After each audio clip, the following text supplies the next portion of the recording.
Well, welcome everyone to another First Sunday HGP Sunday Fun Day. My name is Anand Atre, and it is my pleasure and privilege to be your MC for today's event, which is being recorded.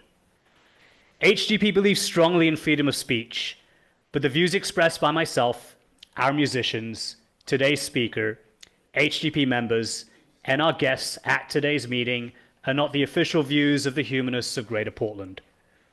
For those who are new to humanism or HGP, humanism represents a progressive way of thinking that is informed by science, inspired by art, and motivated by compassion.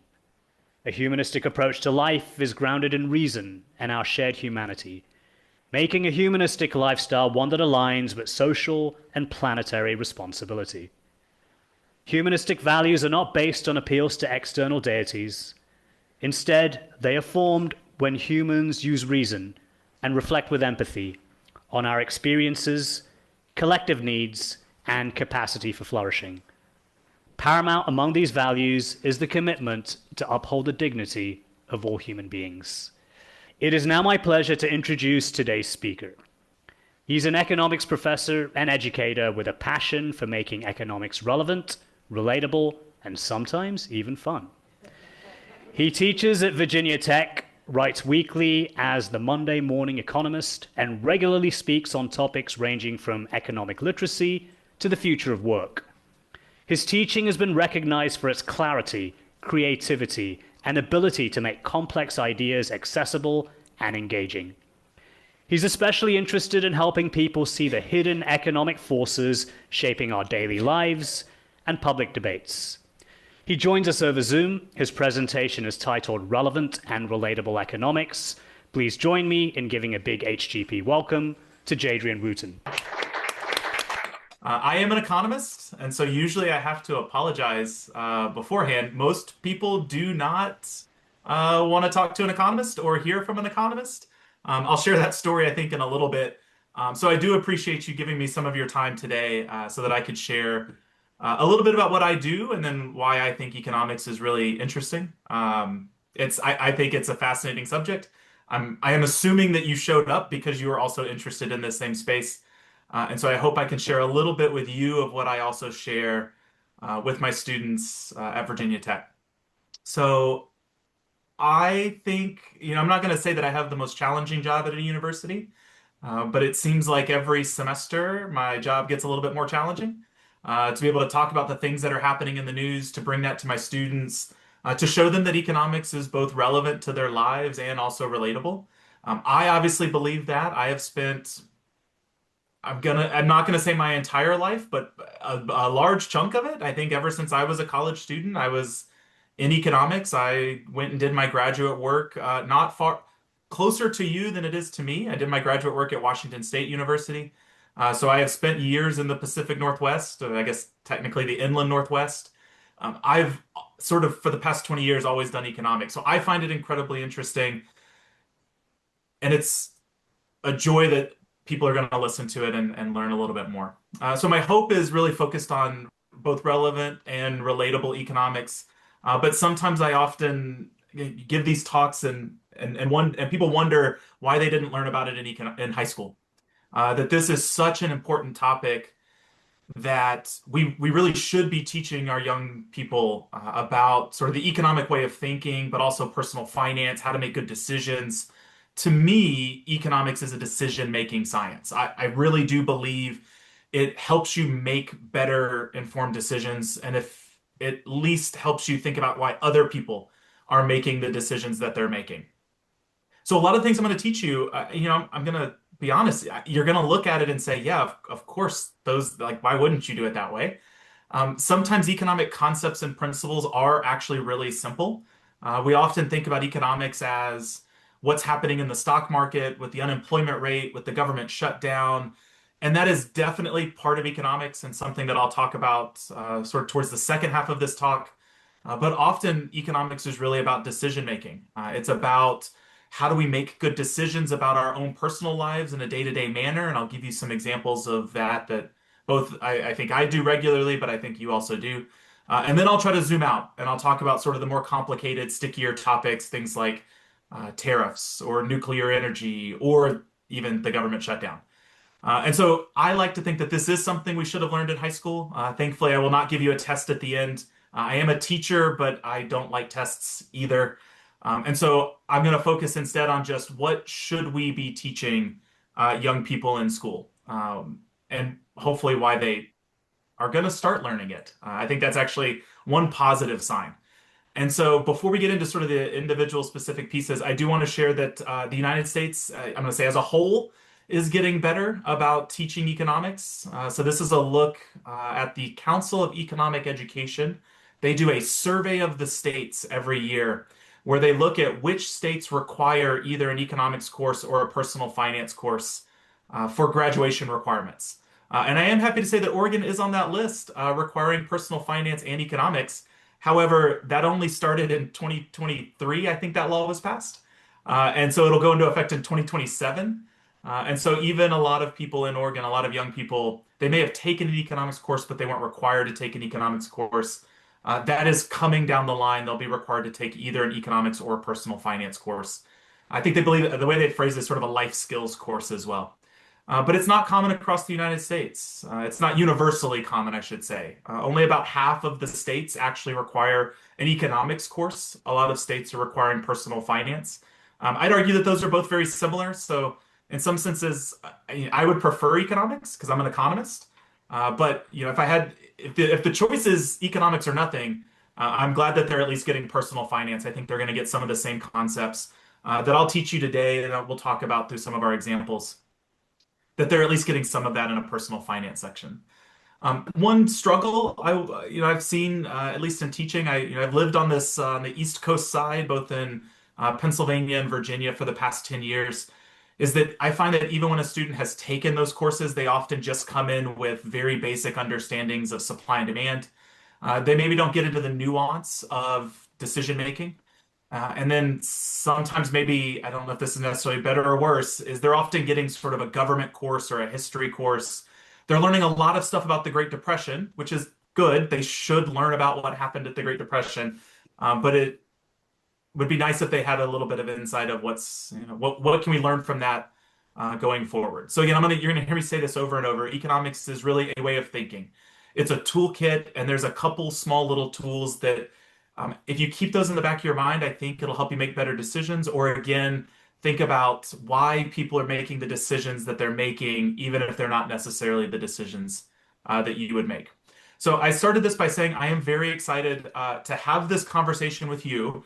And I want to share one quick story with you before I dive into the economics. I'm trying to save the economics for a little bit longer. I do want to share a little bit of a story that I think will help perhaps explain some of these concepts as we go forward. I travel a lot for work, so I'm very blessed that I get to go to different places, go to conferences, go to other universities, to sort of share what we're doing at Virginia Tech, but also share economics with other people, and to talk about my research.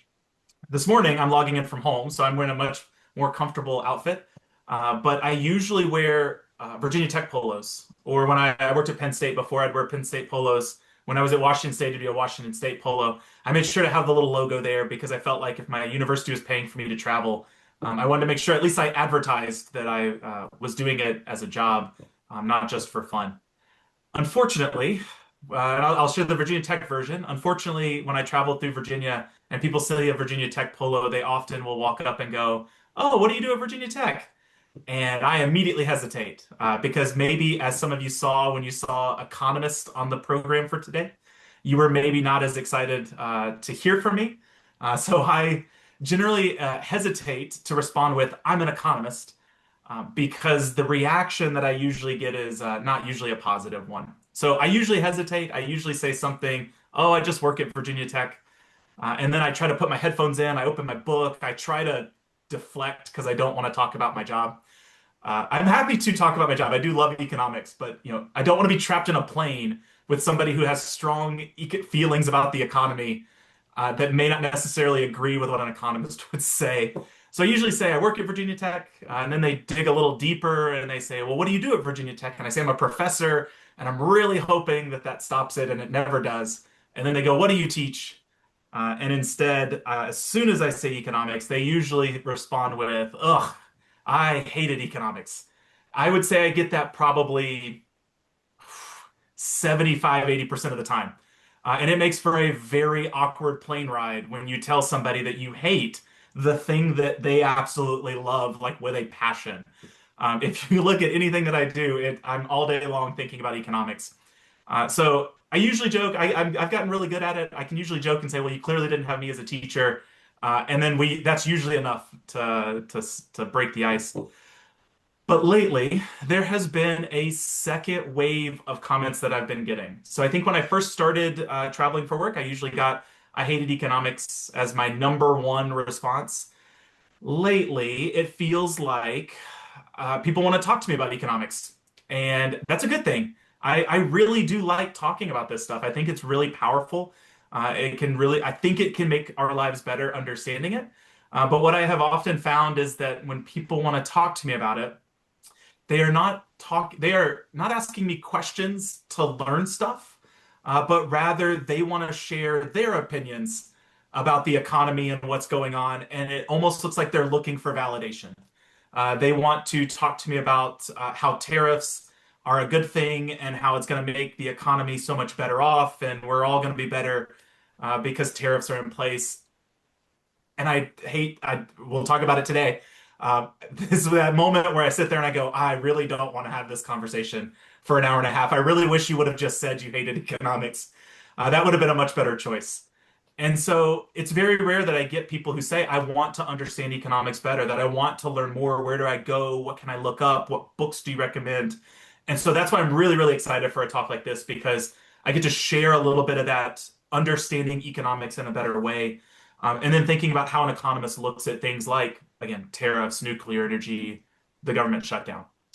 So I really do like curious minds, people who are just interested in learning. No pop quizzes. Remember, I'm a teacher, but I'm not going to test you. But just the idea that we can learn together is something that is really exciting to me. Again, such an honor that I get to do something like this. So without further ado, let me share some economics. So I have four general principles that I like to tell my students. And I think if you generally understand these four principles, that they can help you explain just about anything that's going on. Again, economics is a decision-making science. We focus on how people respond to different things, whether those are policies, business decisions, other people. Understanding these four things generally will help explain things that are going on. And so my goal in terms of like structuring it for the next 30 minutes or so is to go through the individual principles, talk about what they are, and then to give you some, what I would say, relatable examples of just things that you have probably experienced around each of these principles. I'll try to treat them individually, even though they are very, very interconnected with each other. I'll try to treat them individually to give you lots of little examples of things where you've seen these probably come up in your everyday lives. Again, I think a lot of these are ones where you're going to say, yes, obviously these things happen. And so my hope is that I can validate you a little bit and say you are already thinking like an economist if these come natural to you. So we'll go through those four examples, and then what I have done at the end is I have saved four big stories of what's going on in the world over the past couple months. And then my hope is that we can take those four principles and sort of explain those four big things that are happening using those four principles. So the idea, the way I like to think about it is I'm going to give you four easy things so that we can then tackle four really challenging things that are facing us as a country. And then think about if we can just understand a couple easy things, hopefully we can understand some really complicated things as well. So my four principles of economics. It's again, sometimes I feel really embarrassed right before I start this talk because I'm going to start with the easiest of the four principles. And again, you're going to look at these examples and go, yeah, of course everything has trade-offs. You are an economist, even if you have never taken an economics course, you are already thinking like an economist. And this sounds very simple, but I think we all know people in our lives who maybe don't recognize that trade-offs are in front of them. There's a fork in the road. We think back to the classic Frost poem, a path diverges in the woods. You have two places to go. We do this all the time. Regularly, we think about this idea of we need to make decisions. We can't have everything. Actually, that would have maybe I should have made a song recommendation when it was asked. is that we could have saying you can't always get what you want. It pops up everywhere. Every choice that you make means you have to give something else up. That's the essence of a trade-off, and I think that's what we recognize in a trade. And when we think about decision making, we recognize that there are trade-offs. But one of the things I try to get my students to really think about in class is that every time you make a decision about something, yes, you're giving something up, and we call that an opportunity cost. And so I'm already sort of teaching you some of the lingo of an economist, but an opportunity cost is something that's really, really valuable. And it's something that we often recognize as a trade-off, but maybe don't think about in dollar terms.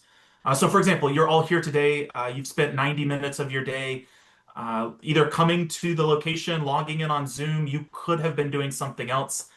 You could have been going on a hike. You could have been watching Netflix. You could have been catching up on emails. You could have been spending time with friends.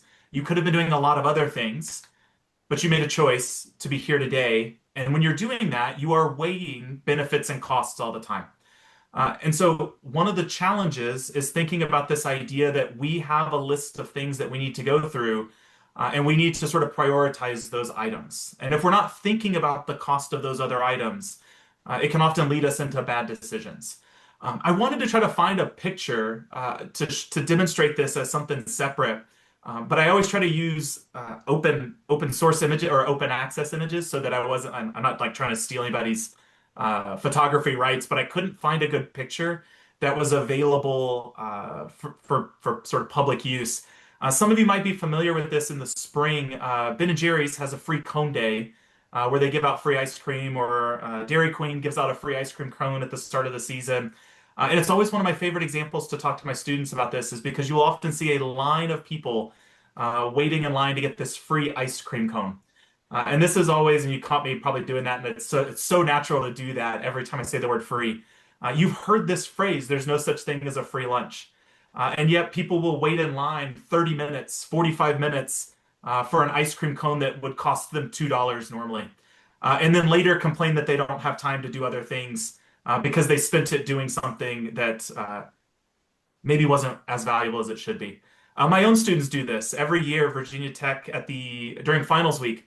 It's a very cool event. They call it Cheesy Nights. During finals week, different faculty and staff will make grilled cheeses for the students so that they can go through the library, get a meal because they're not eating enough during finals week. But you will see this line wrapped around the building for a free grilled cheese. And I will often walk through and talk to the students and say, like, what would you be doing right now instead? And they said, well, we were studying. And I go, how much do you think this grilled cheese costs? Would cost if you purchased it separately? And they know it's only a couple dollars. And I go, would you pay a couple dollars for a better grade on your exam? And they always go, absolutely.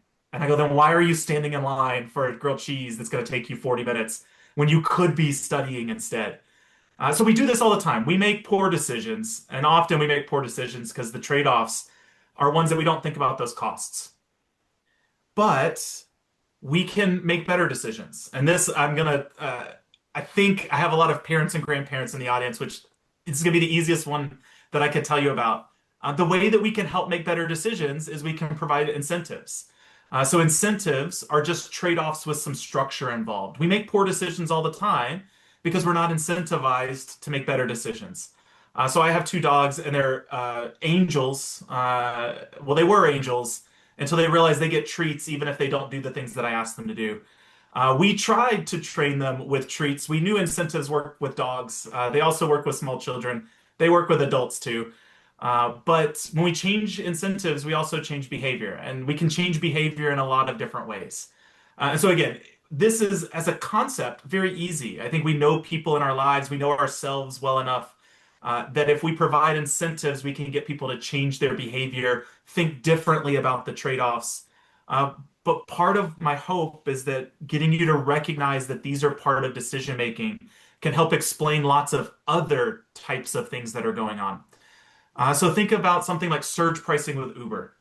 This often gets in a lot of this often gets a lot of press when it's around big events that involve drinking. So, for example, like New Year's Eve or the day after Thanksgiving, really popular downtown spots where people are drinking. If they want to go home, they'll pull up their phone, they'll try to order an Uber, and it'll say surge pricing you have to pay double or triple to go home.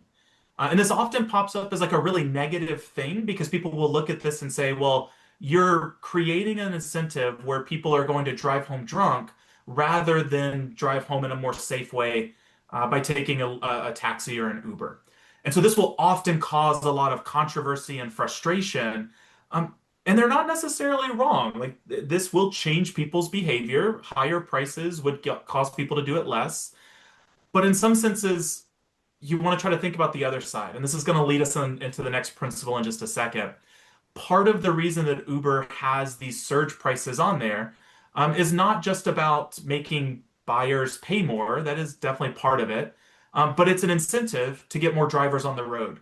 So what's happening simultaneously is that when all of these people are out late at night, midnight in the bars, drinking probably too much, what's happening is they're all trying to order cars at the same time, but there's not enough cars.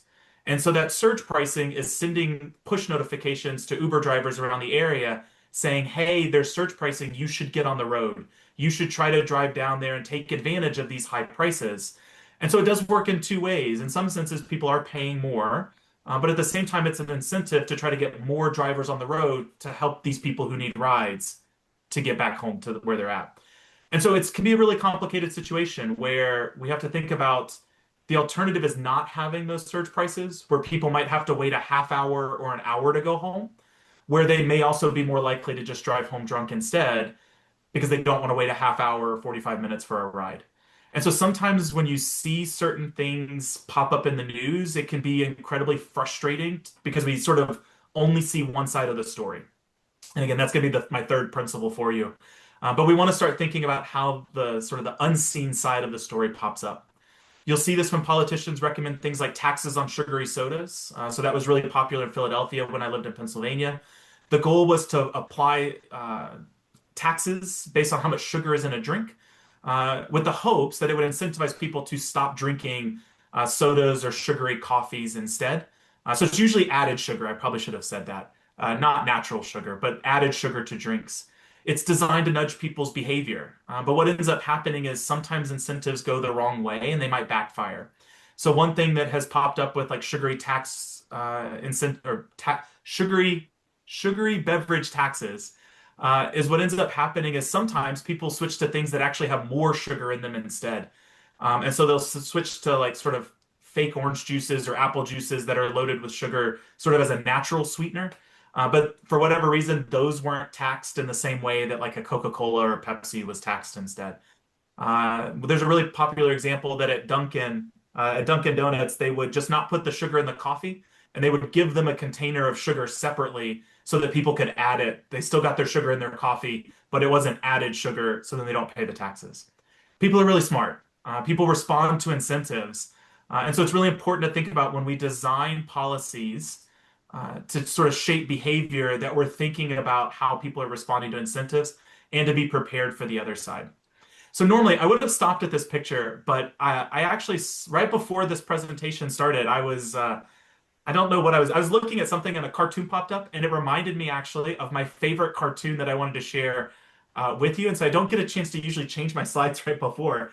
But I felt like this would be the perfect audience to share a really good example of incentives not going well.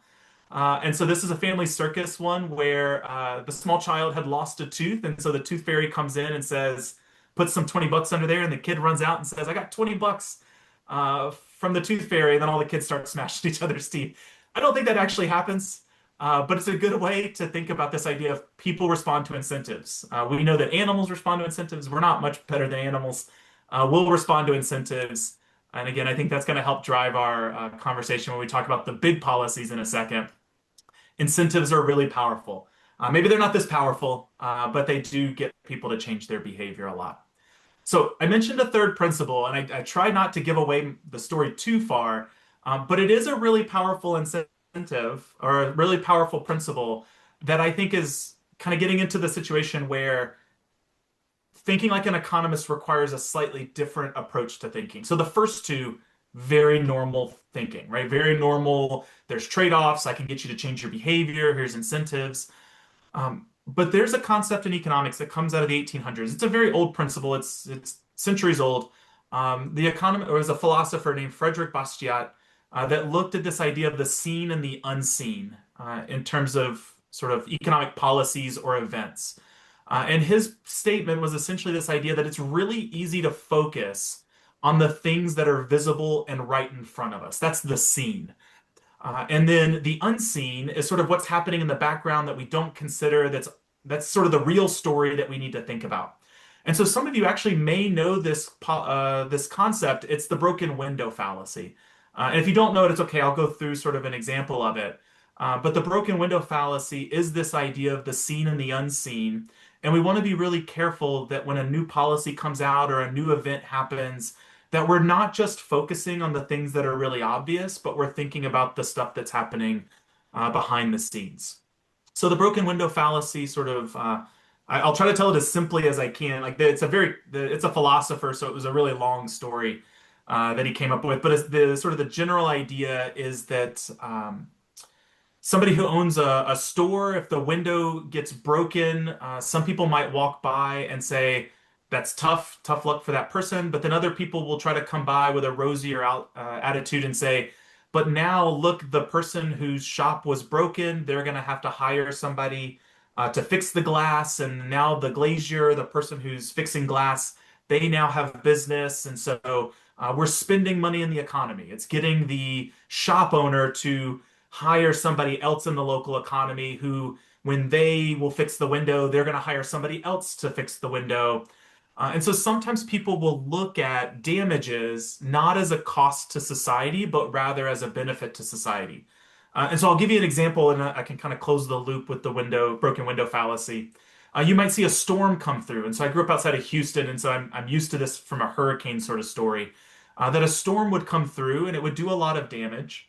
And usually within the first week or two after the storm, most of the news channels would talk about how electricians were going to have more jobs and they'd be able to work overtime and make extra money, or how construction workers who hadn't been working before are now going to get to work because there needs to be damage that needs to be repaired, or how plumbers and construction crews and police officers, this idea that people are now all working because of this storm. And isn't it great that we're now spending money revitalizing the area in the process? And so that's a really good example of the seen part of any sort of event, or this is not a policy per se, but an event or a policy. It's really easy to look at money that is being spent and think about how much that might benefit an area. But this is known as the broken window fallacy, and right there, so there's this other side of the story, and that's the unseen part of the story. So in the broken window version, when a shopkeeper has their window broken, they have to take money that they would have spent on something else to then pay to have the window fixed. And so maybe they were planning to spend that money on buying a new suit, and instead they're not going to because they now have to repair the window that was damaged. And so what ends up actually happening is the person who makes clothes in town now doesn't get to make a suit for that shopkeeper. And so they've actually lost some income in exchange for the window repairman making more money. And so it's this idea of like a trade-off, right? It goes back to our first idea. There's a trade-off in what people are spending money. So when there's a storm, people's houses are damaged. That money could have been spent even if the storm wasn't there. That city or those people could have built a new fence on their own and hired somebody to do it. They didn't need something destroyed in order to spend money instead. And so that's where the fallacy comes in, is this idea that we often forget that there are all these other stories happening in the background. And when we often report on the news, we focus on just the money that's being spent because it's hard to see the things we can't see. And so the challenge is starting to train ourselves to look past the obvious and to think about what else is happening in the background. And then that leads us to our very last principle before we get to do our big four. Markets are usually really good. They're very powerful, but markets are not perfect. Markets mess up a lot. And so a really good example is starting with our Uber example. The market is working in the sense that it's charging more people money if they need to get home late at night after a bar. That's a market that's powerful. It's trying to get more people to work, but that's not necessarily a perfect solution. That could be a situation where we might result in more people drunk driving, or more people trying to walk home when they really shouldn't be. And so markets often get a bad rap, but I'll say, and I'm going to always say general, I'm going to try to have some caveats in here. because we are living through a time where markets have contributed to a lot of inequality, that the people who have power to sort of make decisions tend to be able to make even more decisions. And so markets generally allow us to bring together people in a really good way. It lets us match people who want things with people who have the money to buy things, but they're not magic. They can't solve every single problem. If there's any economist who tells you that markets are the best solution for everything, they're not, in my opinion, a good economist. Markets can result in bad things. And so, like a really good example is Airbnb. Airbnbs were sort of created 20 years ago with the idea that you had space or a room in your house that was going unused. And it was a really good opportunity to somebody who was coming for short term. You sort of connected people together. And it was created as a market with a really good intention of selling rooms to people on a short-term basis. But as we know now that it's been more than a decade of people buying homes to rent them out fully as Airbnbs, which makes it harder for people to buy homes, and it ends up driving up housing prices in a lot of cities. And so what starts as a really good coordination idea has turned into something that has failed in some senses. That's made it hard for people to have affordable housing instead. It's not every person that rents an Airbnb. I rent a room out in my apartment, in my house during football games for that explicit reason, but I'm living in the dwelling at the same time. And so one of the things that's really challenging is realizing that markets, sort of as this final portion, is reflecting the first three things that we've talked about. It's bringing together trade-offs, whether somebody wants to stay in a hotel or in my room during a football game. It brings in incentives. I have an incentive to rent that space out. Otherwise, I don't make any extra income on the weekends. And then it allows us to think about this idea of the seen and the unseen. Whenever I'm renting as an Airbnb, the local hotels are not getting that money instead. And are there so many people renting their spaces as Airbnbs that we're actually killing a different part of the economy? So it's bringing together sort of three key ideas, but it's this idea that we're bringing those ideas together. And so before we get to those big sort of portions, I wanted to make sure that I talked about these four little underlying ideas that are happening at the same time. Let me sort of transition into this big idea story with sticking with this idea of the markets. And this is, I think, one of those situations where we all lived through this 5 years ago. I don't want to say today, but roughly this time 5 years ago, we were going through a situation where markets were trying to work, but they weren't working in the way that we normally think about. And so we can take these four little principles. And so this is my little historical version of the four big things going on. To think about there's little things that happened and that we all lived through 5 years ago, or that we, the collective us, the collective we have been able to live through since those 5 years ago. This idea of do I go to the store or do I stay home? Do I try to go to work or do I try to work from home? The incentives to rush out and buy things before anybody else steals, I shouldn't say steals the wrong term. Rush out to the store to get it all before other people get it. There was an incentive to basically hoard things because we didn't know if there was going to be things later on. When we did that, the obvious part of this is that we were taking things off the shelves, and the unseen part where there were people who didn't have that luxury to be able to go and get those things, and they were making completely different decisions from us. And then at the same time, markets were trying to make things work, but because of the way that our supply chains work, they're not perfect. It takes time for things to respond. And often what ended up happening was we had shortages in a lot of our grocery shelves and Targets because the market doesn't move as fast as we might want it to. So that's a historical look mixing them together. I do want to take the last 15 minutes to think about what are the big things that are going on right now, and understanding those four small principles. Can that help explain four big things that are going on? So you did hear a little bit of it, so I do want to do a little self-plug, but you don't have to take a picture of this at all. It's very easy to find. I write about these things regularly every week. It's something that I absolutely love. So if I take you back to my first story about being an economist and struggling to talk to people about economics, one of the things I found during the pandemic was that I really enjoyed sharing economic stories. And so I write weekly at the Monday Morning Economist. It is free. It might pop up and ask you to pay. That's purely a pay what you want sort of setup. You don't have to pay for anything. And so I write weekly about just different topics of things that are going on in current events, trending topics. These are the most popular ones that are up there right now. So we'll talk about actually one of these. But it's a fun way to think about economics can explain everything from the Olympics to baseball cards to the egg shortages to are we in a recession, sorts of things like that. So I will admit that some of the topics we're going to talk about are maybe not super exciting is not the right word. They're not going to be happy topics because things are a little crazy right now. So we are living in a time where I feel like every time I sit down in the morning and I turn on the news, I want to immediately turn off the news. I usually can turn on the news very easily, and then I sort of get sucked in. You know, I introduce these key principles as like something that's really simple and easy for us to understand, and I do think we can understand the really big complicated things as well. So we can think about how we spend our time, how we're responding to policies, what we're noticing, not noticing, what the news is telling you versus what the news isn't telling you. But sort of individually, they can help you with small things, but they're the same tools that'll help us with really big things that are going on. And that's what I want to spend the last chunk of time is thinking about these really big headlines are really just big global examples of those four little things. And so we're going to use or I like to say to my students, we're going to use our toolkit to look at those individual items. So, um, I mean, even if I just show you the picture, I feel like you know where we're going with this.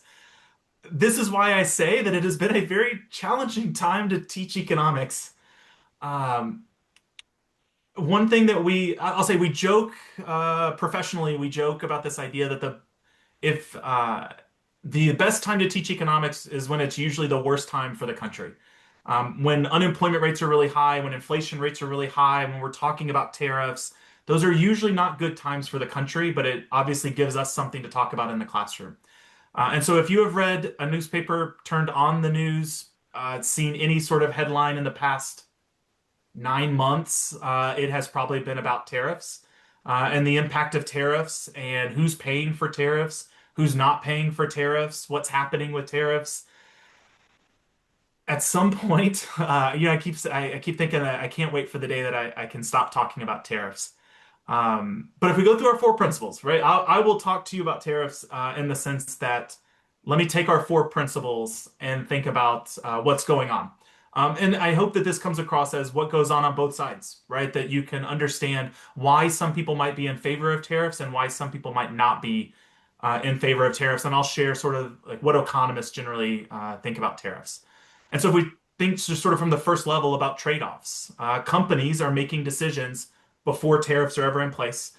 Companies have to make decisions about whether they want to produce overseas or whether they want to produce in the United States. And often they choose to produce overseas because it's much cheaper, or there might be political, social reasons that they produce overseas. So they are making a trade-off in terms of thinking about what's best for them. Generally, the idea of the idea of tariffs is to provide an incentive to get them to come back to the United States. And so if we want to try to incentivize firms to produce more in the United States, we basically changed that cost benefit analysis. They were producing overseas because it was cheaper. Providing tariffs or putting tariffs on things means that we should expect to see more companies come back. And you do see that. You hear companies talk about that they're going to reinvest in the United States because of it. But that takes us to our third principle is this idea of seen and unseen. So we often see the headlines about companies coming back to produce things in the United States. The unseen part is the portion that is either takes a little bit of time or is a little bit harder to see.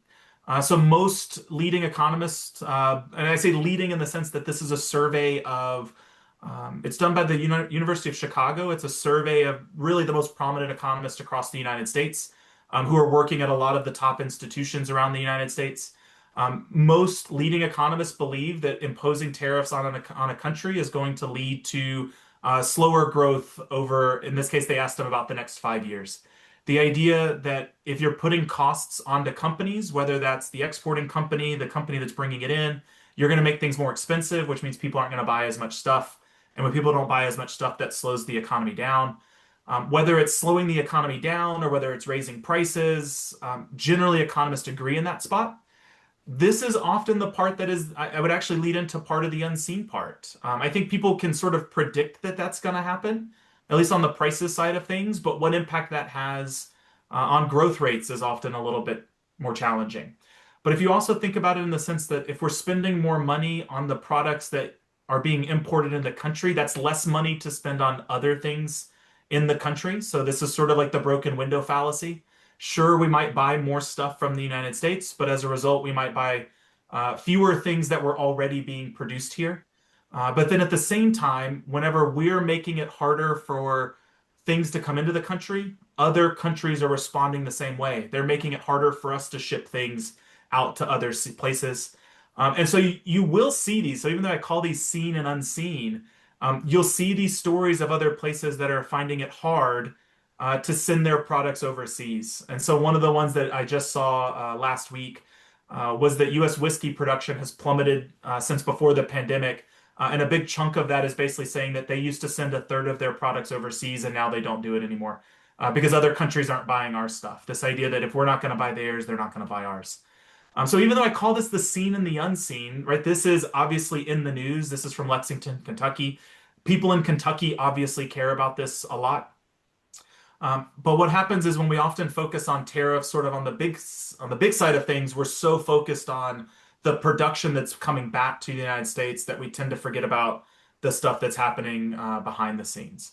And that's really where the markets idea is coming from, is this idea that we're moving things around constantly. So if companies are coming back in some places, that may distort other markets at the exact same time.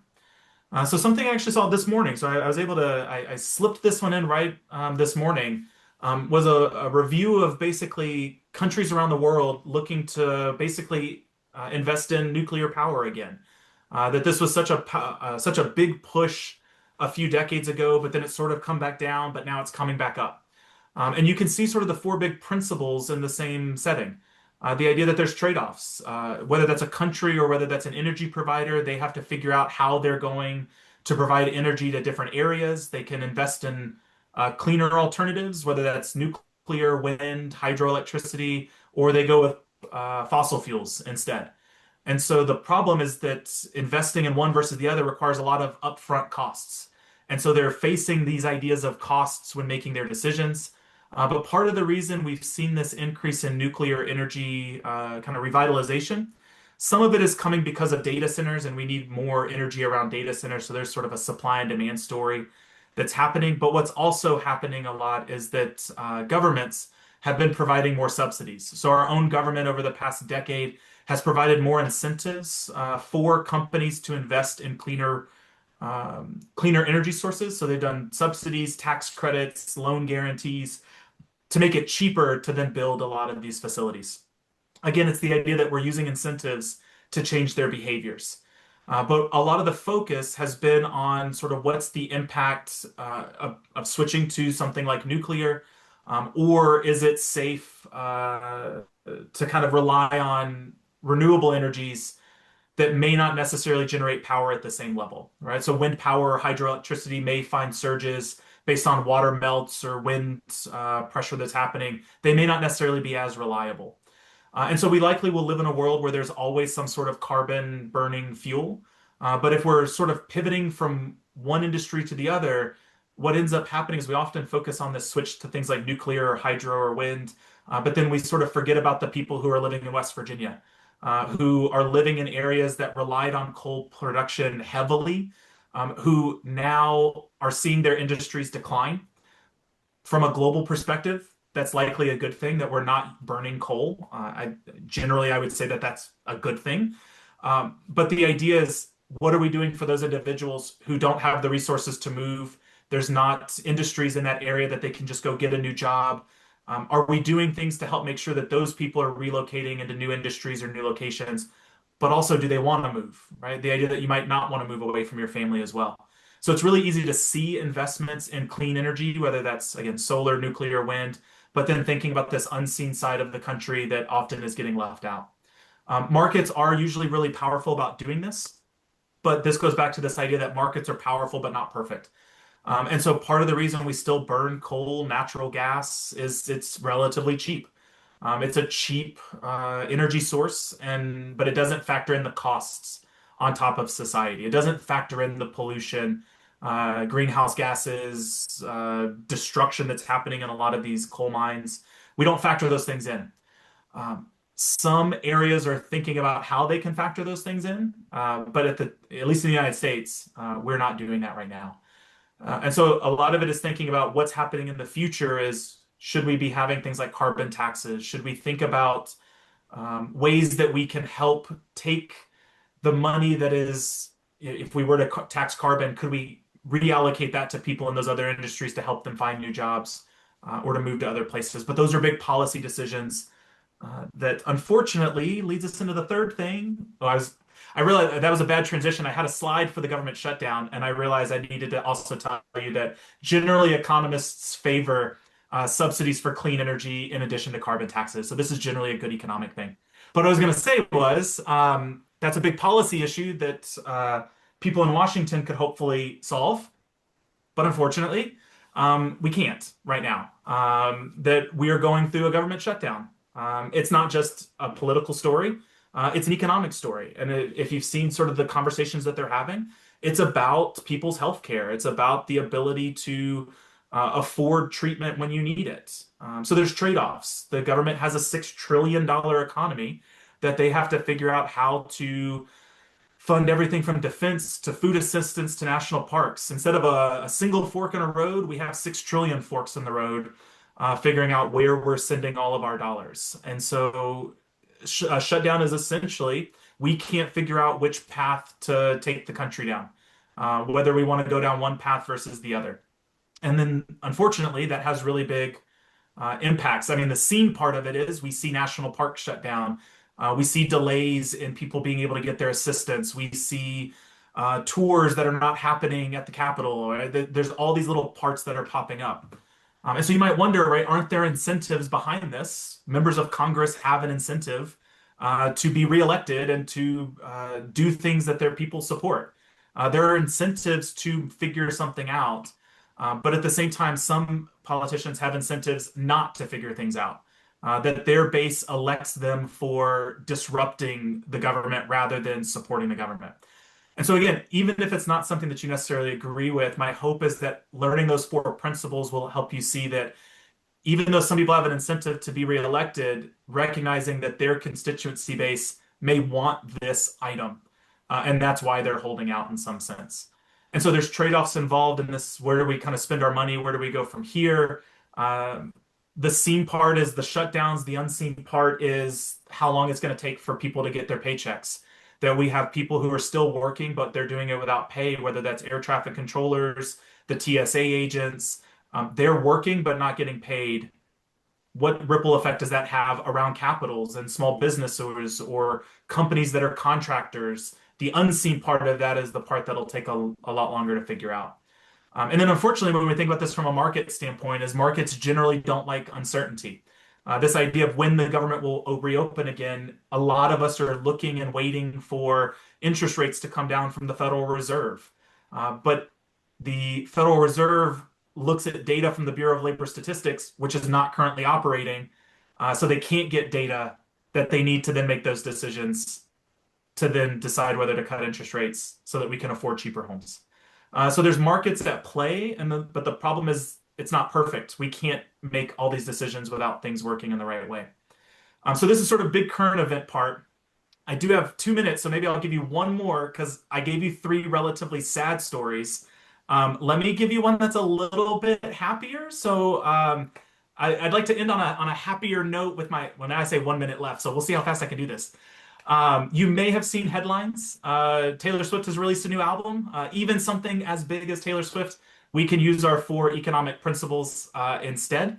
Some of you may have heard stories of last year. Her tour generated $5 billion in the US economy. Everybody was talking about how it's a boost for local cities. Hotels were doing great. Look at all these great things. But I'm here to spoil that a little bit. So even though I love Taylor Swift, I'm going to spoil it just a little bit. I'll take you back to Seattle. Unfortunately, she did not go to Portland, so I got the Seattle data for you. People made trade-offs of whether they wanted to go to the concert or skip out, do something else, maybe take a trip to Portland. But that's trade-offs. And we can think about this idea of an incentive. A lot of countries and cities were offering tax breaks and marketing resources and police forces in this idea that they were going to boost tourism. And it was really easy to see the packed stadiums, but it was really hard to do the unseen part. Money spent at the stadiums meant that money wasn't spent somewhere else instead. And then on the fourth part in this idea of markets, hotels raised their prices, rental cars raised their prices, airports raised their prices, or airlines raised their prices. So money was definitely flowing in. However, a lot of those companies aren't headquartered in that city, which meant that money flowed out of the city as soon as it was spent in that city. So this idea of seen and unseen can be really powerful. But for my final portion, I do want to do a little math for you. Since I am a professor, I did calculate all the math for you. It's very easy to get tripped up by the scene. This idea that some estimates basically said that Taylor Swift generated $50 million in benefits to the Seattle metro area. And so at first glance, you'll see that and go, $50 million, that is a ton of money. I'm so thankful that Taylor Swift came to Seattle, except the Seattle metro area generates $566 billion in gross domestic product. They produce $566 billion. So if you take her 50 million and you divide it by the Seattle's 566 billion, multiply it by 100 so we can get a percentage, Taylor Swift was responsible for 0.009% of Seattle's ability to produce income for the area. So a lot of times, really big things actually have relatively small impacts. So Taylor Swift will be our fun ending, but trade impacts everybody, not just a single city. Nuclear energy impacts everybody, not just a single city. And government shutdowns impacts everybody, not just a single city. So those bigger things are things that we do need to worry about. Taylor Swift may be going on another tour, not so much. So I think I got that last part. I think I'm 2 minutes over, but hopefully I'm excited for questions, and I think they're going to tell me to stop sharing my slide in just a second. If you want to connect with me, the QR code's there. My name is actually very easy to find as far as I know. I'm the only Jadrian Wooten that exists in the world. I'm not the only Jadrian, but I think I'm the only Jadrian Wooten, so I'm generally pretty easy to find online. Feel free to connect with me. I'm happy to talk about economics. Again, I share things all the time about economics. And then otherwise, I think we're in the Q&A part, if I timed this roughly correctly.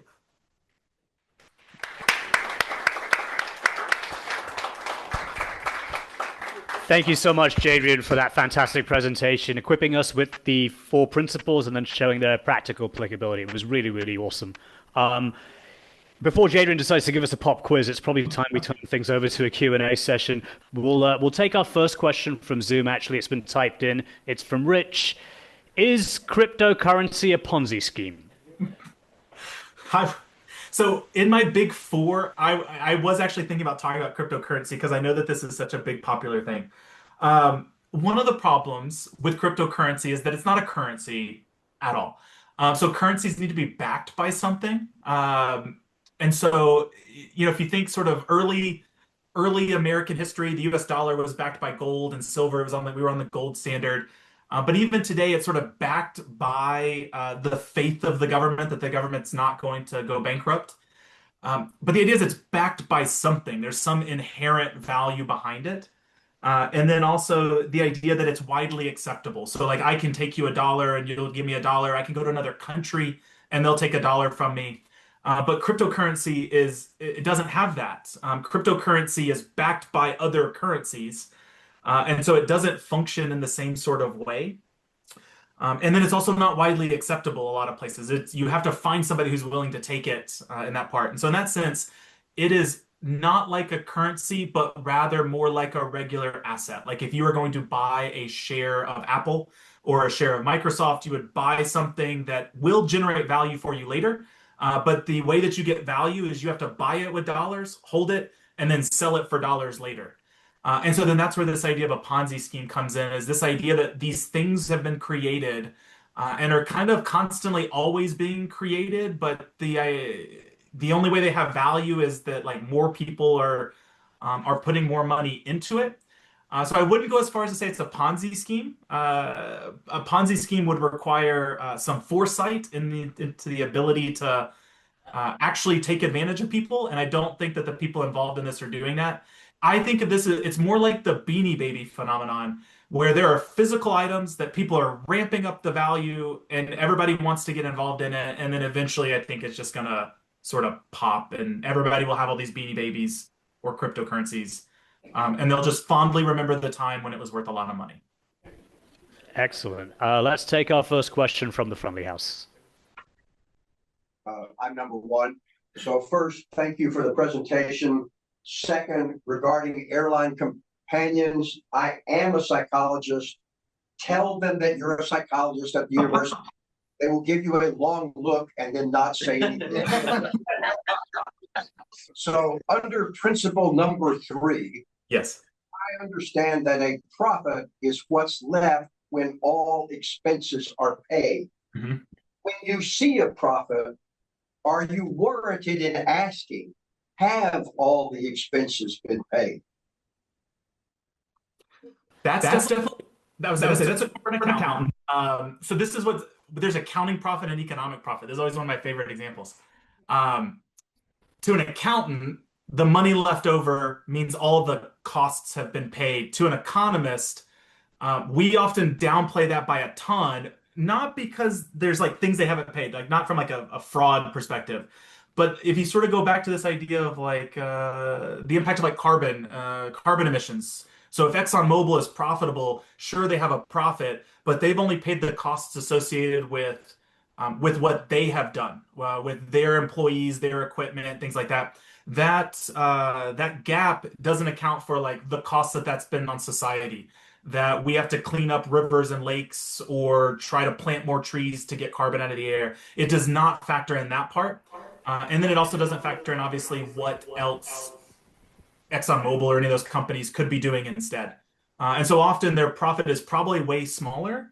But sort of in the seen and unseen part is that a lot of those companies could, when they report profits, they could be, or maybe should, I try not to say should, because at the end of the day, they have shareholders and maybe they're the ones that have to decide this. But they could be paying for a lot of this other stuff. They could be paying for cleanup. They could be paying for restoration or investments in alternative business lines. But a lot of times, the way that our structure is set up in the United States, there is a incentive is not the right word. It's an incentive, actually. Maybe it is the right word. We have set up a stock system over the past 50 years or so where the shareholder is more important than the stakeholder. That it's really important to make a profit and then redistribute that over to the shareholders. And unfortunately, if companies don't do that, those people get removed from their positions. They get ousted by the boards. And so my guess is my main point, I think if I kind of tie it all together, is that the profits that they're showing should likely be smaller because they probably shouldn't be distributing that to the shareholders as much. I hope that I know that was a roundabout way of answering that question. To an accountant, yes, that's all their costs. To an economist, no. They probably have more costs that they need to be paying. I'm going to take our second question off Zoom. It's been typed in from David Gray. National debt is huge. What is its effect on the economy, and what is the effect on individual people, such as tax rate? Yeah. So, okay, the national debt is very different than debt that we have. So one of the things that's really challenging is that when we look at the national debt, is we tend to think of it like it's a family debt. And so like we would never want to be in that much debt ourselves, like, on a per person basis. But the national debt is fundamentally different than like debt that you and I would take on. Largely in the sense that the government has has the ability to do one thing that we can't do, and that is actually print more money to pay off the debt. We can't magically create more income for ourselves. So for us, it is in our best interest to limit the amount of debt, to make sure that we're not taking, that we can still pay the interest on our debts, and then hopefully find ways to either cut down our spending or make more money so that we can pay down our debt. The federal government is very different in that sense, in that sort of on two things actually that are really fortunate. Even though we have the debt, the interest on that debt, as long as you can pay the interest on that debt, you're not necessarily in a bad position. So, for example, I own my home. I have an enormous amount of debt on the books, but my interest payment is my mortgage every month that is going towards chipping away at that debt. And as long as I can cover that, I really shouldn't look at the debt that I have. I should just be focused on, can I pay to live? Can I pay that interest and then also feed myself and do all these other things? And hopefully I can hopefully pay down that debt as time goes on. The federal government is in that same stance. We are able to pay our interest on those items, and then if we wanted to, you'll notice I keep saying we could. I don't think we should print more money to pay that off, but we could if things did get really bad. We do have the ability to do that, and so that's probably the biggest sort of hurdle is that while we would like to have a balanced budget, there are priorities that we might need to pay for. And as long as we're covering our interest, we could push it off to the future. At some point, that has to stop. And so I think the biggest way to think about it is that, or the best way to think about it is, it's not good. It could be worse, but we're okay. We're covering the interest. At some point, politicians need to figure out a way to actually pay down the debt so that we can prioritize other things. I think that got all three parts of what you said. Let's take question number 2 at the front of the house. This is sort of a local issue, and I don't know if maybe policy thing that you don't want to dwell into, but the U.S. government now owns 10% of Intel. Where do you think that goes? What does it change? I don't know. I'm curious what the Economist has to tell. I would tell you it's not good. That's not a good thing. Like it's the federal government should not own portions of private companies. You can have a private-public partnership, so something like Amtrak is different. Part of the problem with that, and I think you've already seen this, I think there was actually news maybe a couple weeks ago that this happened. Part of the problem with the government owning a stake in that is not so much that they own 10% of it, but they also have, I think, what they call like a golden chair. The idea that they can veto things, and that's probably more of an issue, right? So if you think about from IBM's standpoint, they are trying to make chips cheap for people to be able to use in everything that we need chips for. But the problem is that if they need to like close down a facility or if they need to relocate somewhere, and the government has the ability to say no to that, what ends up happening is they're going to end up producing things at a higher price or at a higher cost for us. And so I think this just recently happened, or it may have happened with one of the other companies that they took a stake in, is that it now leads them to make decisions that are not necessarily good for the state of the entire country, but rather politically supportive for, if you're going to shut down a facility in a red state versus a blue state, the government could force them to stay open and keep operating in a certain state for political purposes, but we all pay the cost of that. So sort of around the United States, we're all going to pay 20 cents more for electrical products so that one place could continue to have it.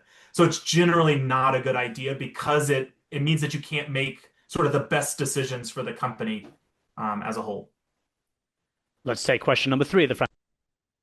Okay, I've got a question. You said markets are sometimes not very efficient. Yeah. I studied economics a long time ago. There was such a thing as a natural monopoly. And now I see that economists think that most of the big companies in America that make stuff actually face a declining marginal cost as volume increases. Mm-hmm. Which sounds like the definition of a natural monopoly. We have a single winner economy. Is it possible that maybe a large part of our production should be organized as a natural monopoly and highly regulated? I love this. So you added that last part, which I think is the important part. It's the highly regulated part. So natural monopoly, I can give sort of, you actually nailed it almost perfectly. But the idea is that if you're an electric company and you're in a small town, we don't want 2 electrical companies in a small town. It's better to have one. And the idea is that they can serve everybody. It's going to be cheaper. But there's that big caveat in the end is that if they're regulated, then they can keep prices low. And if you don't regulate a natural monopoly, there's an incentive to actually charge higher prices instead.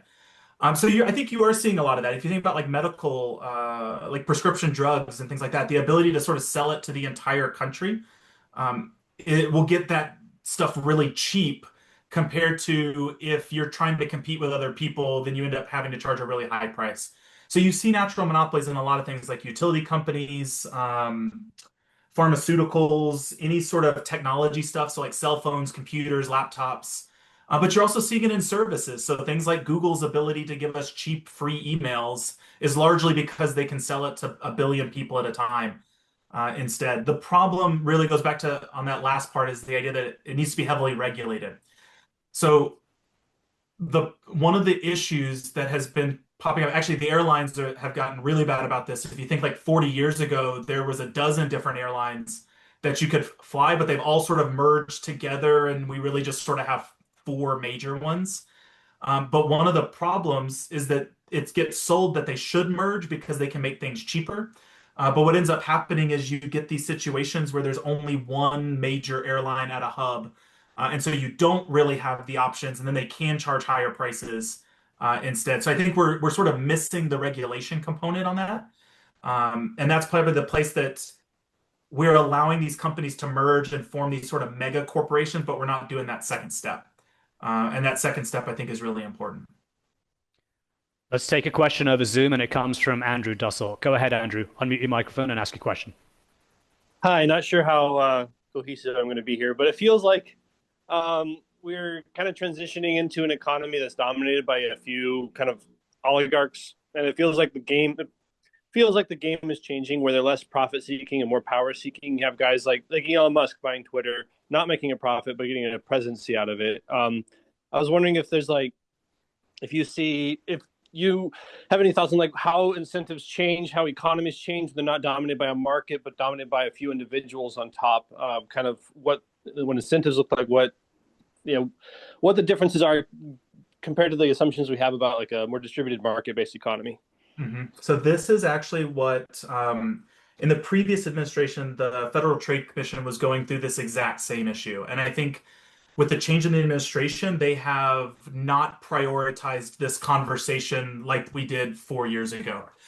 So previously, if you go back to, if you want to go back 100 years, sort of Sherman Antitrust Act stuff, the trains, the oil, the railroads, the oil, the steel, this idea that you had these companies that were forming together to charge really high prices. That was very natural to like sort of attack those companies because they were charging high prices. I think it's called like the consumer standard, is that you want prices to be lower, not higher when companies merge. And then around in the 80s, really in the 80s, but really more today than ever, you're getting these sort of market power situations where you have a couple really big companies, but they are actually charging things that are really cheap. So I used Google as an example.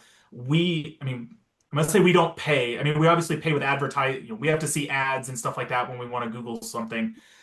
But there's not like a normal dollar amount attached to it. If you want to sign up for Twitter, you can sign up for Twitter and not have to pay extra. You have to see ads, but you don't have to pay extra. For Google, you have to see ads, but you don't have to pay to Google things. The iPhone, they are trying to compete with Samsung to get prices lower. But the difference, and Andrew, I think this is really where your piece is coming in. Though the difference between now versus like the steel and the oil and all that stuff is that now you're sort of hooked into an ecosystem and it's harder to get out of that ecosystem. So when you sign up for a Gmail account, it's really hard to switch your email to something else because you don't know how many other things you've signed up with that email account. And so they've sort of captured you in this story to make it harder for other companies to compete. Twitter's in the same spot. It's harder for other companies to compete. Apple has their iPhone, their iWatch, their MacBooks, and so it's harder for other companies to compete. So we're seeing a new version of market competition where the competition is not about prices, but rather they're hooking you in, and we're not necessarily getting potentially cheaper products. We don't know what products would exist because those companies don't get started because it's so hard to break into those systems. So 4 years ago, the Federal Trade Commission was looking into that sort of market power, but that has essentially dropped out. the current administration does not necessarily care about Amazon's power over us, Google's power over us, Apple's power over us. And so that's just a matter of it. We are in a different economy. And it's just a matter of if the next administration, if their Department of Justice will approach those sorts of things. But it does create sort of a different form of market power rather than prices. We're sort of trapped with cheap things, but we might not be getting the innovation that we would normally get in a normal market. Let's take question number 4, Friendly House. I would wonder how you take the idea of that tech will not save us, but if used properly, it can. And tie it in with the idea that maybe we would teach in our economics the problem of growth in a finite world. A portion of this is what my newsletter is tomorrow, actually. So I'm glad it gets me to think about what I'm writing about.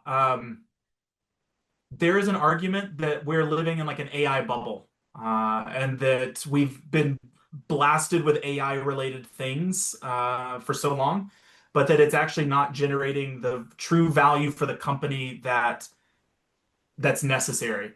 But one of the sort of the benefits of this idea, and this goes back to sort of tech saving us, one of the arguments that they're making is that this is very different than other bubbles in that there have been these rapid advancements in computing power, data centers, for better or worse. We're fighting a data center now, so that's why that's on the top of my mind. We're investing in things in this idea that once we kind of stop all the AI stuff, we then still have sort of the physical infrastructure that is available. And so the example that I had read about the other day was this idea of like coming out of World War II, this concern that we needed sort of a national defense system across the entire country. And so we build the interstate highway system as this sort of military purpose. But then when that stuff sort of cools down, we are still left with a really great highway system that connects people. And so like we still get the benefits out of this, in that time, a military bubble, but for different reasons. And so, one of the portions of things that I try to teach, at least in my class, and this is going to be one of those challenges, I think, especially, we probably don't have enough economists or enough people. I mean, I could tell you even in my situation, we don't have very many majors. Not very many people want to pick economics. They want to pick finance, management, marketing, accounting. And so, there's not a lot of people who are even want to teach this at the high school level. For people who don't go to college, if we're trying to get all these people to take high school economics, we need high school teachers to know more about economics too. At least one of the things that I teach in my portion is this idea of trade-offs, is this idea that maybe maximizing surplus and trying to grab as much profit out of a system. Unfortunately, that's the way kind of mainstream economics is taught. But the way that I sort of teach it in my class is that we could produce a lot of stuff right now if we tear down every tree in America. But that would be a destruction to our country if we were to do something like that. And so I try to teach sustainability in my course. It's in my, right? I'm one voice out of, unfortunately, not very many voices that share that same part. And so that's where I would say I mostly worry about if we're expanding economics classes in high schools, those are usually not economics majors. They're usually history majors who took a few economics classes. And I think they may be getting the version of economics that says, tear down every tree so that you can maximize GDP today. Don't worry about the future. The tech will save us. And I don't think that that's a good way to go about things. Unfortunately, I don't know how to change that. I have no insight on that part, but it does concern me. Let's take question number 5 at Friendly House. Hey, Adrian. Good to see you again, buddy. So, you talk a lot about very interesting subjects. You wrote a book, Economics of Parks and Recreation. So you delve into very interesting subjects on economics, try and liven things up for your students or for yourself, maybe. In your podcast, you talk about a lot of different subjects that are very interesting and not kind of the mainstream that a lot of economists talk about. If you could get a magic data set for like a research project you had in mind but you haven't been able to delve into yet, what would it be?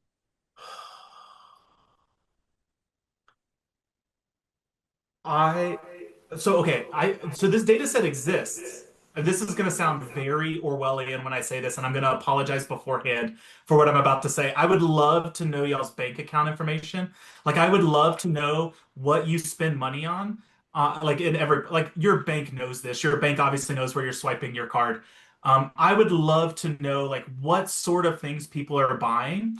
But I would also love, maybe this is mixing in together, like maybe this is the future that I don't want to live in, where I also know what else you would have bought, right? Like if you go to a coffee shop and you're debating between a latte or a flat white, I would love to know like what were the prices of those two things, which one did you pick, and then like I would love to know everything about you in that sense, so that I could get a sense of like how people are making decisions. Obviously, like that data set is never going to exist. I pray that that never exists. But I always find fascinating like what people when people make decisions, why they make decisions. So this will be sort of also one thing to think about that Jeremy kind of highlights is that the next time you go to a store, whether it's a Safeway or whether it's a Target, if you walk through the aisles, you will often see people who put stuff back on the shelves in the wrong spot. And what you're observing in that moment is somebody making those decisions about trade-offs where they put it in their basket at first because they're like, I really want this. And then they see something else they want instead. And they will take it out of their cart and you'll see that exchange happening in the moment. One of my favorite examples of this is I was walking through the canned fruit section and where the cans of pineapple were, there was a whole pineapple there right next to it. And so you could tell that somebody had walked into Safeway, said, ooh, pineapple, that sounds good. Then got to the can section and said, that looks easier, and they exchange it. Like, I would love to be able to observe those exchanges and then think about, like, why do people make those trade-offs when they do? I love the idea of, like, just decision making. So this goes back to the psychologist person. I think that's just fascinating. Let's take question number 6. Hi, thank you for joining us today. In his book, Capitalism, Thomas Piketty traced the history of economics in England, France, and the US since the beginning of records were kept. And he concluded that we are in a period of slow growth. And he called that, I'm not sure I'm going to say it correctly, aristocratization.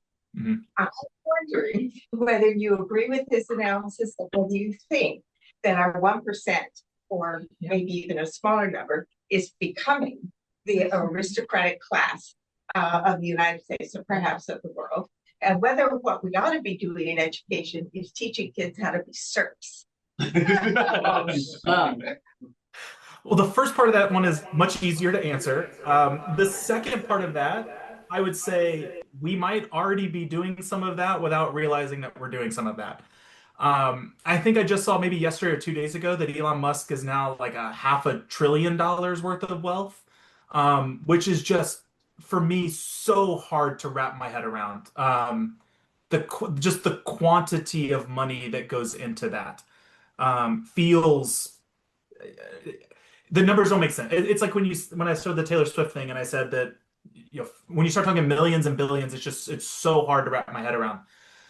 Unfortunately, I think we are at a place where those values are just going to get higher and higher. It doesn't seem like there's any sort of real. There's no policies that are coming out that are moving us away from that portion. And so that is one of the biggest sort of shifts since about the 1970s is this idea of the bifurcation of the American economy, that we basically sort of carved out the middle and moved people to the ends. So I think that's happening. The second part, what's interesting is that a lot of these millionaires and billionaires actually do advocate for something that is not popular. They usually advocate for universal basic income. Almost all of them sort of recognize that we're moving towards a situation where people are not working in a traditional way, and that we basically need to redistribute income to other people. So I say not popular in the sense that I can't imagine that we're ever going to get to that place, just with how divided everything is.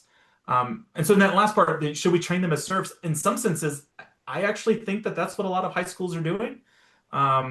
This I not as serfs, but this idea of like you're gonna follow rules and patterns, and you have to listen to the teacher and do whatever the test tells you to do, rather than sort of exploring real critical thinking skills and teaching people to interact with each other. I always hate to be the professor that says like kids these days are right different. Every generation's different. But it almost does seem like we're sort of training them to just be rule followers. And that makes me kind of sad because it definitely is not fun teaching like that. Let's take our final question, which is question number 7, Friendly. Hi, thank you so much for a wonderful presentation. I spend a lot of time with young people who never got personal finance, and I'd like to come up with some ideas, but they always just look at me and shake their heads like, yeah, oh, they never mind. Any recommendations? No, that's the problem. Is that young people these days? Like, I'm sure I was annoying. Yeah, actually, the best that I've been able to find is that I teach 18-year-olds. Like they're always 18, so that's why I can say sort of that I can kind of tell the difference. They do respond well to young people. So like you'll see these influencers on TikTok of people who I just saw one over the summer where she is they call it a crash out, right? She's crying in her car because she can't afford her student loans and that she's been paying, but she hasn't been able to pay them off. And I think there's like that emotion part. I think our young people do respond to other young people going through emotional responses. I don't think any of us when we were young liked to be told, trust, do this, trust us, you'll thank us later. And this is, I like this goes back to my statement earlier. If the choices are nothing or personal finance, I'm glad they're taking personal finance. I would rather they take economics, but personal finance is fine. One of my struggles is that you don't really appreciate interest rates on a credit card until you have a credit card and you owe interest. You don't appreciate how fast interest grows until you're paying interest. And, it's those sorts of little things. You don't think about balancing a checkbook or making sure that you have a savings, that you're saving enough money in case you have a flat tire. Like a rainy day fund is really boring. When we get asked about investment advice, the best investment advice is a mutual fund. You want boring, and young people don't want boring. They want to trade in penny stocks and they want meme coins and they don't want to save money. And so I think connecting them with other young people who are talking about the problems that they have is probably the best way because, I don't think they're listening to us. They don't trust our advice. I think they probably blame us for a lot of the problems. So connecting them with young people helps. Well, let's thank Jadrian once again for his fantastic presentation and spending so much time for us. If anyone has any further questions for Jadrian, he did leave his QR code at the end of the presentation. Once the recording is up, you'll be able to access that and you'll be able to send Jadrian your questions. Thank you once again, Jadrian. Thank you. So it wouldn't quite be an HGP Sunday Fun Day if we didn't close the session with more music. So without further ado, the Barquette brothers, David Buckley, Jeremy Knowles will provide us with more musical entertainment. And of course, Mike Burkett. Didn't see him back there. Yeah.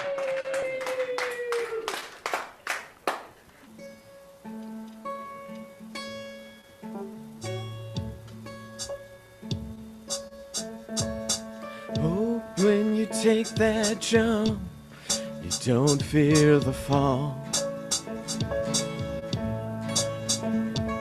Hope when the water rises, you build a wall. Hope when the crowd screams out, they're screaming your name.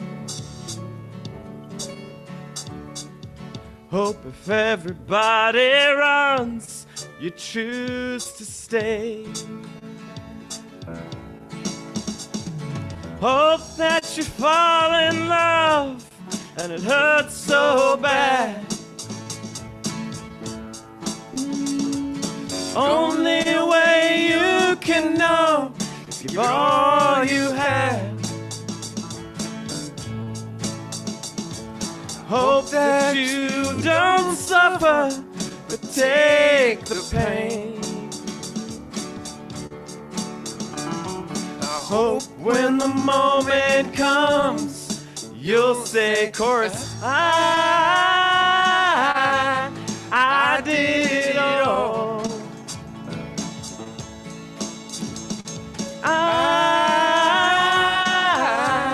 I did it all. On every second that this world could give, so many places, the things that I did. With every broken bone, I swear I live. Hope that you spend your days, but they all add up. When that sun goes down, hope you raise your cup. Wish that I could witness all your joy and all your pain. Till my moment comes, I'll say I did it all. I did it all. On every second that this world could give, so many places, the things that I did. With every broken bone, I swear I did it all.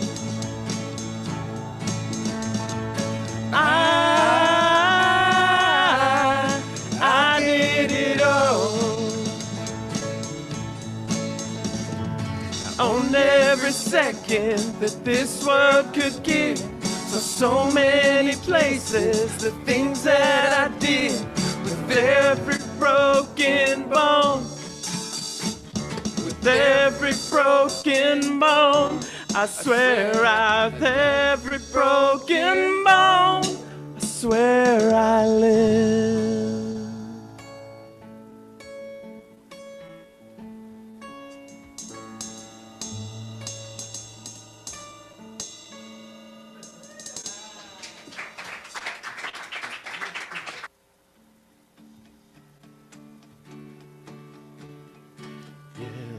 Yelling's getting loud. Keep it down now. Keep it down now. There's talk going round this town. Keep it down now. Keep it down now. Noises closing in from all sides, warning all the ways to die.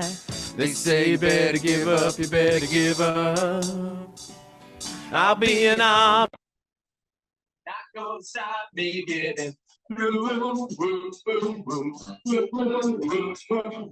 I'll sing emotions and stomp through the halls louder than you. I could surrender, but I'd just be pretending. No, I'd rather be dead than live a lie. Burn the white flag. Burn the white flag. Whisper moves the air. Can you hear me? Can you hear me? Sometimes it's all I've got to spare. Can you hear me? Can you hear me? Noises closing in from all sides, warning all the ways to die. They say you better give up, you better give up. I say I'll never give up, I'll never give up. I'll be an army, no, you're not gonna stop me getting through. Woo, woo, woo, woo, woo, woo, woo, woo. I'll sing a marching song and stomp through the halls louder than you. I could surrender, but I'd just be pretending. No, I'd rather be dead than live a lie. Burn the white flag. Burn the white flag. Burn the white flag. Burn the white flag.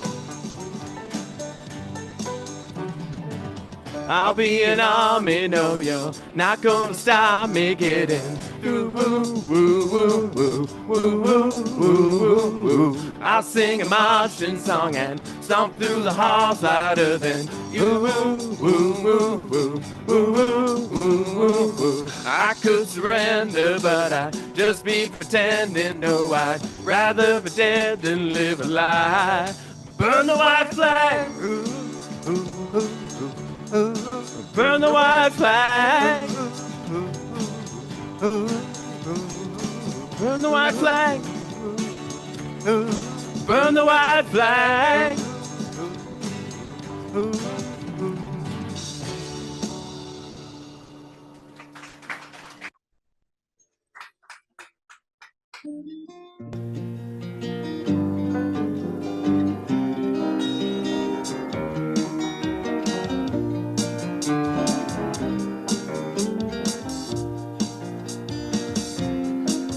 There were bells on the hill, but I never heard them ringing. No, I never heard them at all till there was you.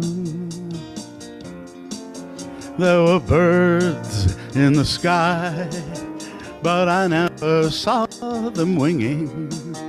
No, I never saw them at all till there was you. And there was music and wonderful roses, they tell me, in sweet fragrant meadows of dawn and dew. And there was love all around, but I never heard it singing. No, I never heard it at all till there was you.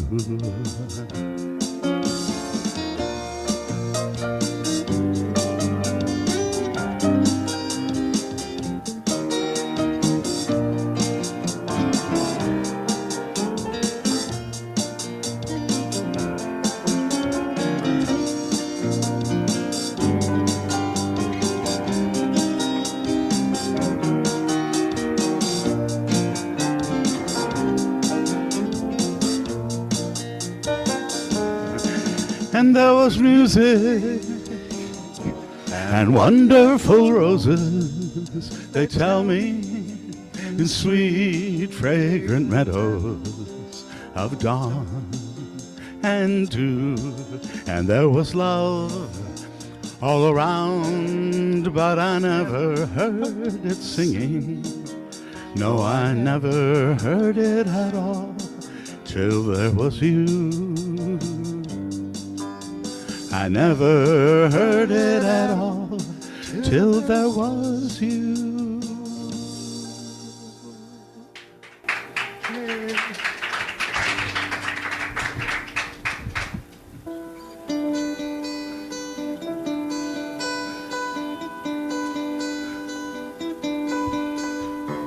Two of us riding nowhere, spending someone's hard-earned pay. You and me Sunday driving, not arriving on our way back home. We're on our way home. We're on our way home. We're going home.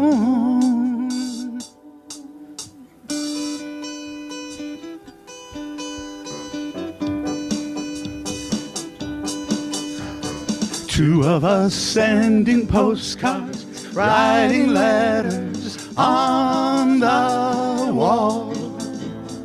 You and me burning matches, lifting latches on our way back home. We're on our way home. We're on our way home. We're going home. You and I have memories longer than the road that stretches out ahead. Two of us wearing raincoats, standing solo in the sun. You and me chasing paper, getting nowhere on our way back home. We're on our way home. We're on our way home. We're going home. You and I have memories longer than the road that stretches out ahead. Two of us wearing raincoats, standing solo in the sun. You and me chasing paper, getting nowhere on our way back home. We're on our way home. We're on our way home. We're going home.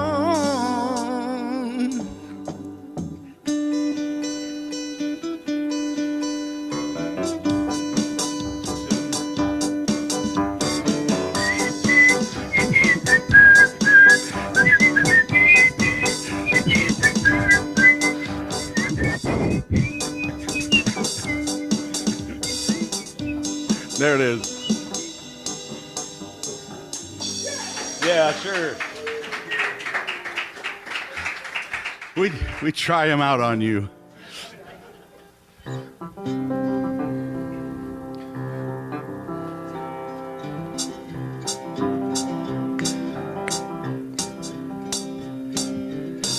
Busted flat. You're right. Busted flat in Baton Rouge, heading for the train. Feeling about as faded as my jeans. Bobby flagged a diesel down just before it rained. Took us all the way to New Orleans. Well, I fished my harpoon out of my dirty red bandana and was blowing sad while Bobby sang the blues. With a windshield wiper slapping time and Bobby clapping hands, we finally sung up every song that driver knew. Freedom, just another word for nothing left to lose. Nothing ain't worth nothing when it's free. Feeling good was easy, Lord, when Bobby sang the blues. Feeling good was good enough for me. Good enough for me and Bobby McGee.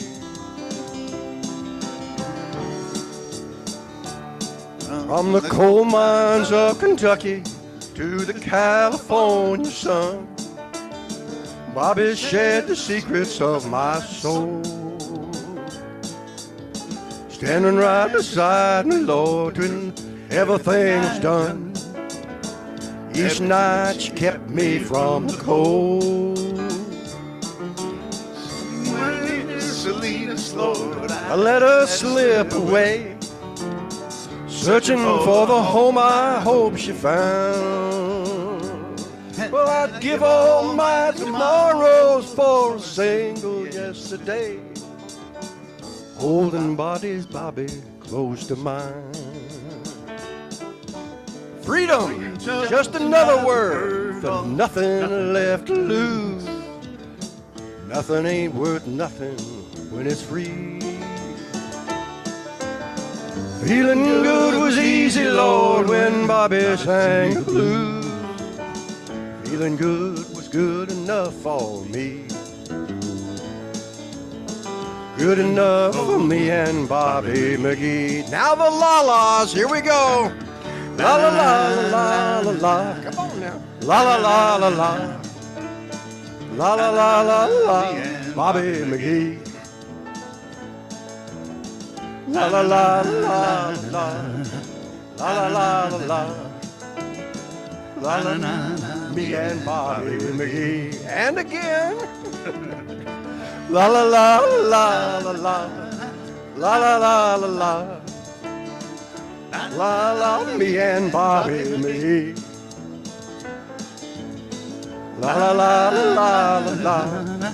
La la la la la. La la la la, me and Bobby McGee.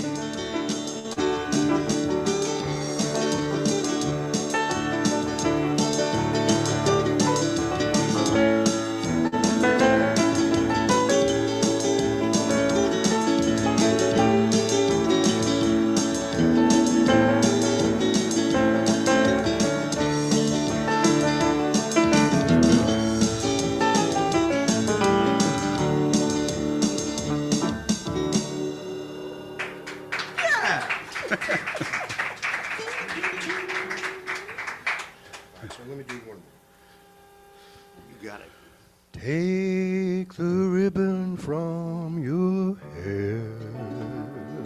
So keep doing it. Shake it loose and let it fall. Laying soft against your skin, like the shadow on the wall.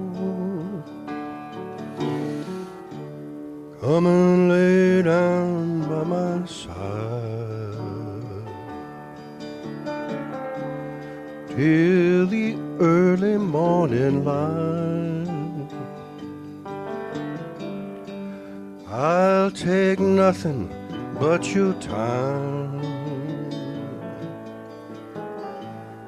Help me make it through the night. We won't play who's right, who's wrong.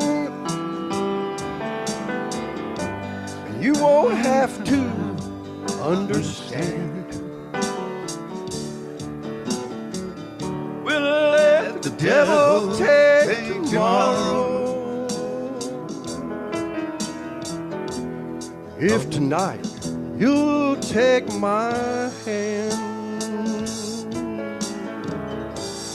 Yesterday is dead and gone, and tomorrow's out of sight. I don't wanna be alone. Help me make it through the night. Now we have the piano interlude.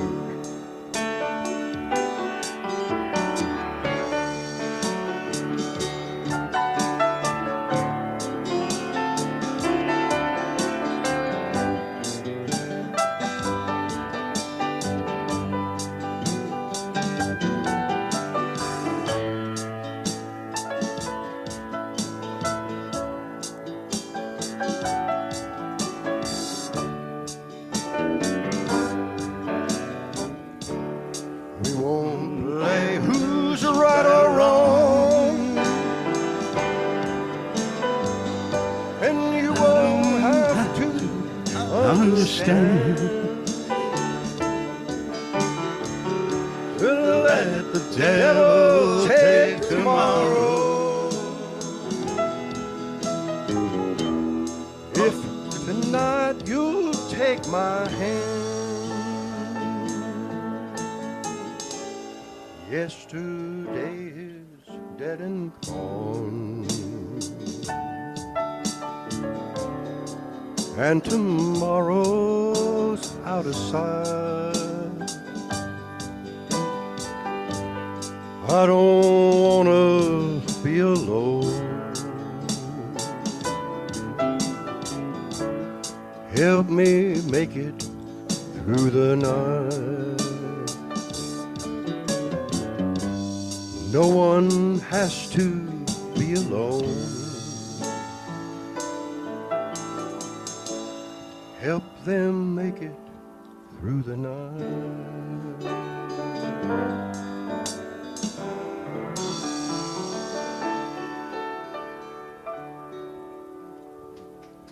Thank you.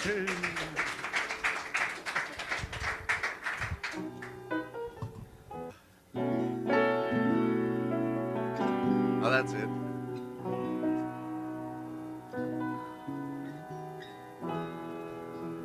Come to the door, my pretty one. Put on your rings and precious things. Hide all your tears as best you can. Try to recall what used to be. Roses are waiting for dewdrops to fall. Climbing your windows and walls. Bells in the steeple are ringing, singing. Listen to them talking about your love's return. Let me come in, my pretty one. Try to undo what I have done. For I must be forgiven now. I cannot leave your love alone. Roses are waiting for dewdrops to fall. Climbing your windows and walls. Leaves in the garden are falling, calling. Listen to them talking about your love's return. Let me come in, my precious one. Wake from your sleep and take me home. Open your eyes and look my way. I will not lose what I have won. Roses are waiting for dewdrops to fall. Climbing your windows and walls. Bells in the steeple are ringing, singing. Listen to them talking about your love's return.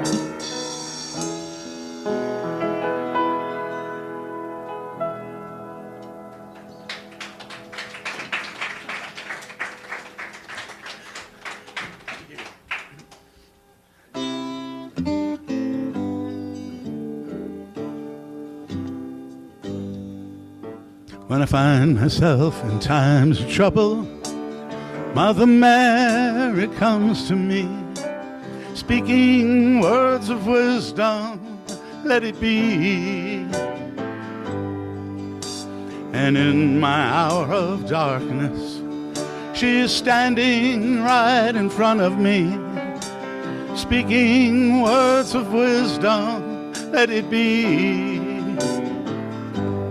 Let it be, let it be, let it be, let it be. Whisper words of wisdom, let it be.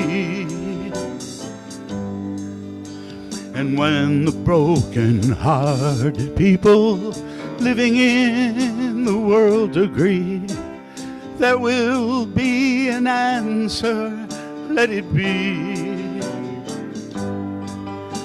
For though they may be parted, there is still a chance that they will see, and there will be an answer, let it be.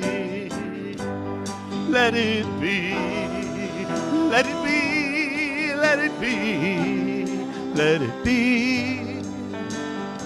There will be an answer, let it be.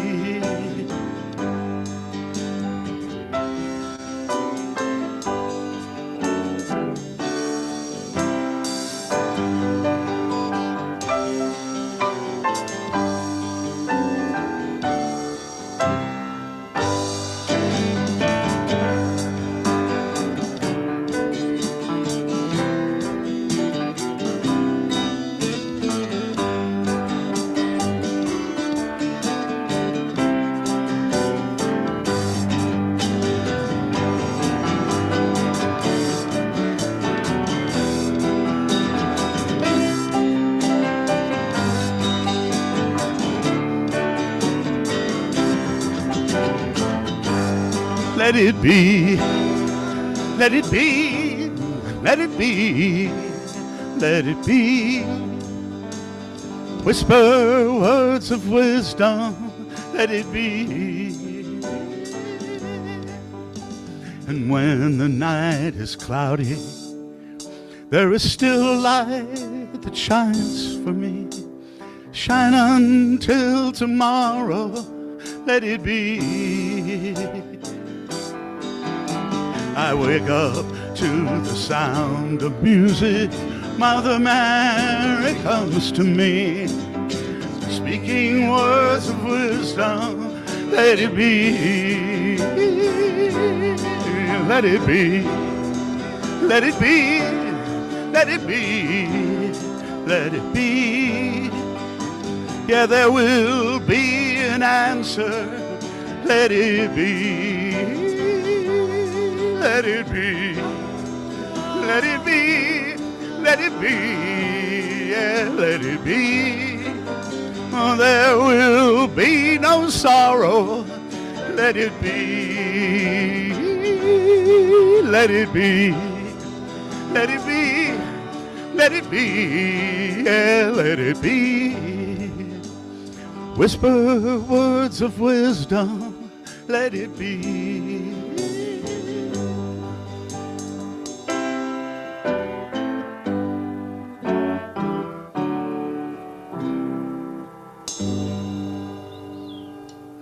Hey.